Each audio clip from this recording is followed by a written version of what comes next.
नमस्कार दोस्तों, हमारे चैनल पे आपका स्वागत है। आज हम बात करेंगे 8th पे कमीशन के रिगार्डिंग जो लेटेस्ट न्यूज़ निकल के आ रही है उसके बारे में।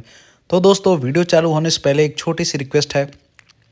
अगर आप हमारे चैनल पे नए हैं तो प्लीज़ चैनल को सब्सक्राइब करें, साथ ही साथ वीडियो को ज़रूर अंत तक देखें बिकॉज मैं डिटेल्ड में हर एक चीज़ आपको डिस्कस करके बताऊंगा।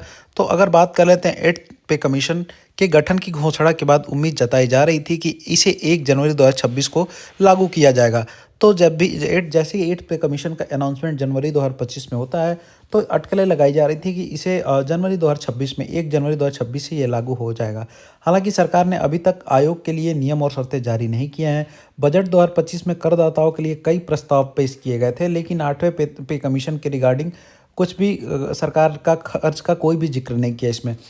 तो अगर आप देखोगे जो बजट 2025 1 फरवरी 2025 को पेश हुआ, उसमें करदाताओं के लिए जो इनकम टैक्स पेयर्स हैं उनके लिए बहुत सारे प्रस्ताव आए, लेकिन 8th पे कमीशन के रिगार्डिंग कोई भी जिक्र नहीं हुआ। इससे इसके लागू होने में देरी की अटकलें लगाई जाने लगी हैं। तो जब भी इसका जिक्र नहीं हुआ, आपको 1 जनवरी 2025 जो बजट आया था उसमें कोई जिक्र नहीं हुआ। इससे लोगों को मन में डाउट आ गया है कि हो सकता है कि 8th पे कमीशन है जो इम्प्लीमेंट हो वो देरी से हो। आगे हम बात कर लेते हैं दोस्तों। वहीं व्यय सचिव मनोज गोयल ने साफ किया कि 8वें वेतन आयोग का वित्तीय वर्ष 2025-26 से कोई वित्तीय प्रभाव नहीं पड़ेगा। तो जो मनोज गोयल हैं व्यय सचिव, उन्होंने बोला कि जो 8th पे कमीशन है उसका वित्तीय वर्ष 2025-26 से कोई लेना देना नहीं है और उसका वित्तीय प्रभाव भी नहीं पड़ेगा। उन्होंने कहा कि केंद्रीय मंत्रिमंडल को आयोग के लिए नियम और शर्तों को मंजूरी देनी होगी।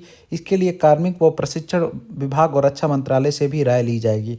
तो उन्होंने कहा है कि जो कार्मिक और प्रशिक्षण विभाग है और रक्षा मंत्रालय, इन सारों से राय लेके 8th पे कमीशन के रिगार्डिंग जो भी अपडेट चाहे उसको, जो भी उसमें चीज़ें, कितना फिटमेंट फैक्टर होना चाहिए, कितना परसेंट सैलरी हाइक होनी चाहिए, वो सारी चीज़ें इनसे बात करके उसके बाद वो सारी चीज़ें मेंशन की जाएगी।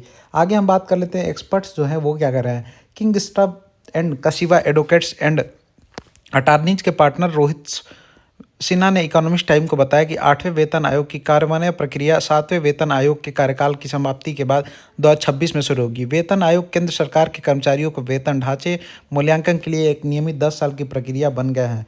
तो अगर बात कर लेते हो तो इसमें यही बताया गया कि 8th पे कमीशन जो है हर साल पे, जैसे आपको पता है 10 साल पे एक कमीशन आता है, तो 8th पे कमीशन सेम उसी प्रकार है जो 7th आया था, 6 आया था, 10 साल में एक बार आता है। इसमें जो केंद्रीय सरकार के कर्मचारी हैं, चाहे वो पहले आप देखोगे जो भी पे कमीशन आता है पहले सेंट्रल गवर्नमेंट लाती है, फिर उसके बाद state as per their financial status वो भी अपना अपने अपने हिसाब से अपने जो स्टेट में वो भी अपना पे कमीशन लेके आते हैं।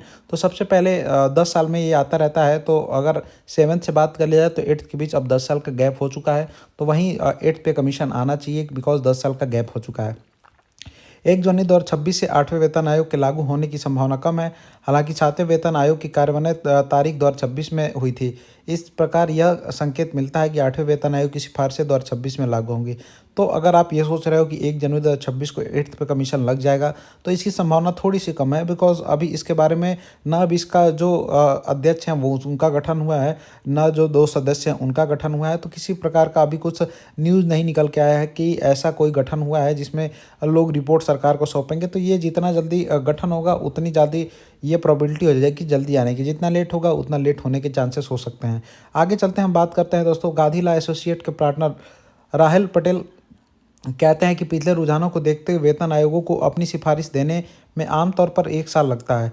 तो जब अगर इसकी बात करी जाए तो इनके स्टेटमेंट में यही छुपा है कि जब कमेटी का गठन होता है उसके बाद से ऑलमोस्ट 1 साल लग जाता है गवर्नमेंट को, जो ये कमेटी अपनी रिपोर्ट सौंपेगी। इसका मतलब है कि सैद्धांतिक रूप से 1 जनवरी 2026 से कार्यान्वयन संभव है। हालांकि प्रावधानों की कमी इस बारे में संदेह पैदा करती है कि क्या वित्तीय बोझ को वर्तमान वित्तीय योजना के भीतर समायोजित किया जाएगा। तो ये सारी चीज़ें हैं, इसको गवर्नमेंट जो है फेवर में रख के क्या इसका इम्पैक्ट पड़ता है उसके बारे में बात करके फिर 8th पे कमीशन ले आने की सोचेगी। इसके अलावा व्यय सचिव का कहना है कि लागत प्रभाव वित्त वर्ष 2026-27 से महसूस किया जाएगा। का मतलब है कि वास्तविक वित्तीय समायोजन स्थगित कर दिए जाएंगे। इसका मतलब चरणबद्ध कार्यान्वयन या देरी से रोल आउट हो सकता है। आगे हम बात करें, आयोग के गठन को जनवरी में मिली थी मंजूरी। सरकार केंद्र सरकार के कर्मचारी और सेवानिवृत्त लोगों के वेतन और पेंशन का पुनः मूल्यांकन और बढ़ोतरी करने के लिए 8वां वेतन आयोग स्थापित करने का प्रक्रिया है। आगामी समीक्षा में महंगाई के साथ वेतन बढ़ोतरी और महंगाई भत्ते में समायोजन शामिल होगा। इसी साल 16 जनवरी को प्रधानमंत्री नरेंद्र मोदी और केंद्रीय मंत्रिमंडल के 8वें वेतन आयोग के गठन की मंजूरी दे दी है। यह आयोग लगभग 50 लाख केंद्र कर्मचारियों के वेतन और 65 लाख पेंशनरों के भत्तों का मूल्यांकन करने के लिए जिम्मेदार होगा।